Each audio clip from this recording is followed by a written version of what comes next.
Alright, so let's skip chapter 3 for now and go with chapter 4, which is about the air, atmosphere, and specifically about pollution. But for right now, let's talk about air and our atmosphere. Let's talk about the air we breathe. So it begins with talking about our atmosphere.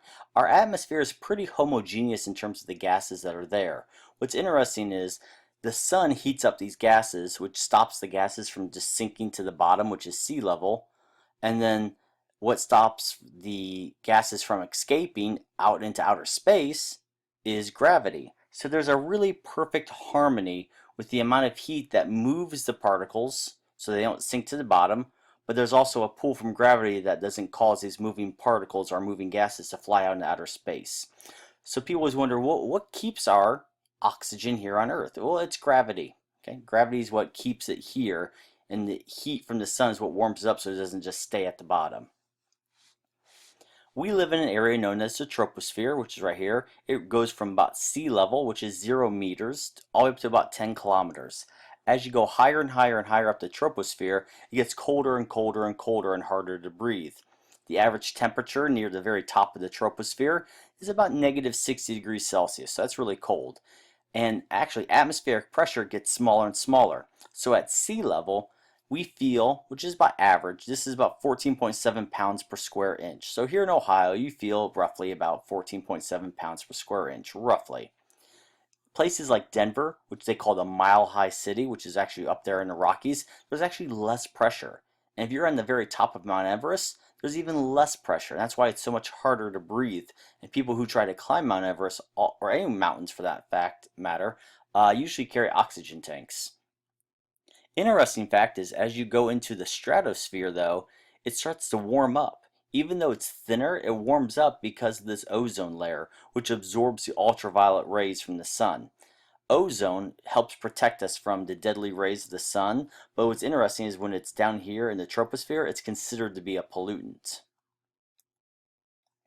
Air, which most people know, is about, well, you should know, is about 78% nitrogen. Early on in your education, a lot of people tend to think that oxygen's the majority of the air because we need oxygen to breathe. And you're right, we do need oxygen to breathe. But a vast majority of air is actually nitrogen. Only about 21% of air is oxygen. And then roughly 1% is all these other gases. So if we look at this, this is a really kind of cool data table that was in the book. When you breathe in air, okay, you breathe in the normal composition, like it says, 78% nitrogen, 21% oxygen, argon's 0.9, carbon dioxide 0.04, water is 0. But look what happens when you breathe out. I find this really interesting.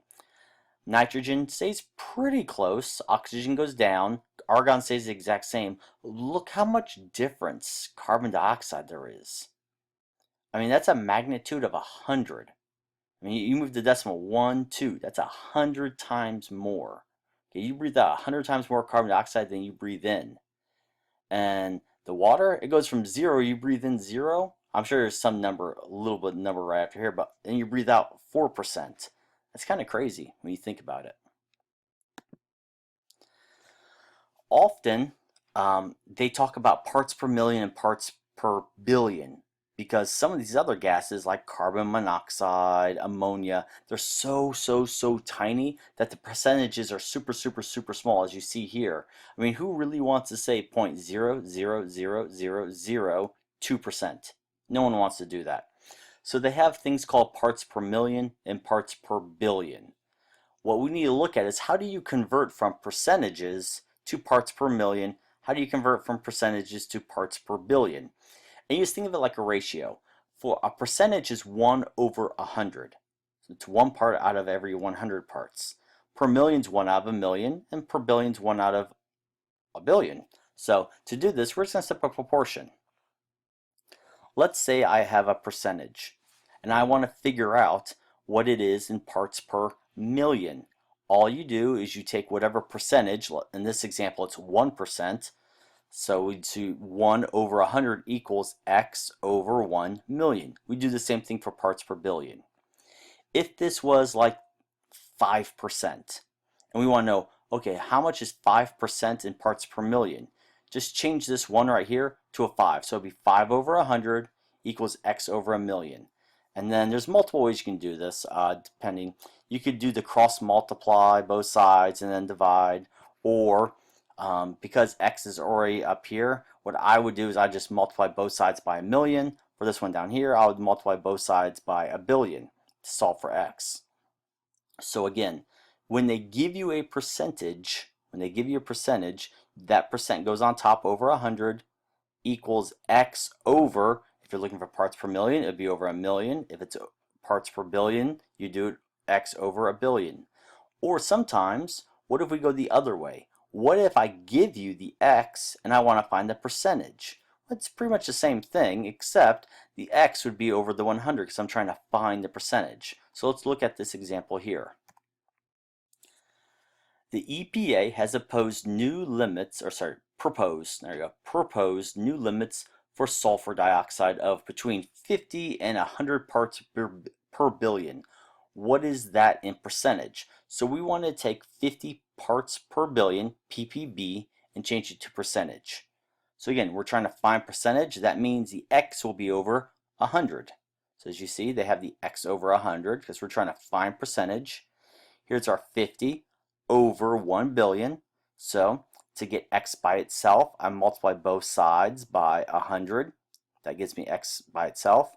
So 100 times 50 is 5,000. 5,000 divided by 1 billion is 0.00005%. You could, it's a little bit longer, this was really a shortcut if you think about it, you could do cross multiply. 1 billion times x is 1 billion x. 100 times 50 is 5,000. So then you get 1 billion x equals 5,000. To get x by itself, you divide both sides by 1 billion, and you get this. But again, it's a shortcut just to say, oh, the x is on the numerator. To get x by itself, just multiply both sides by 100. Done. So that's the sulfur dioxide in percentage for 50. What if we do for 100? Well, pretty much the exact same thing, except the only difference is instead of writing 50 here, we're going to write 100. And again, to get the x by itself, let's multiply both sides by 100. So 100 times 100 is 10,000. 10,000 divided by 1 billion is 0.00001%.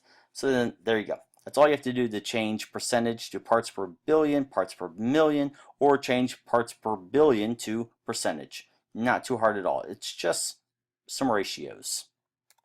And that's it for Chapter 4, Part 1.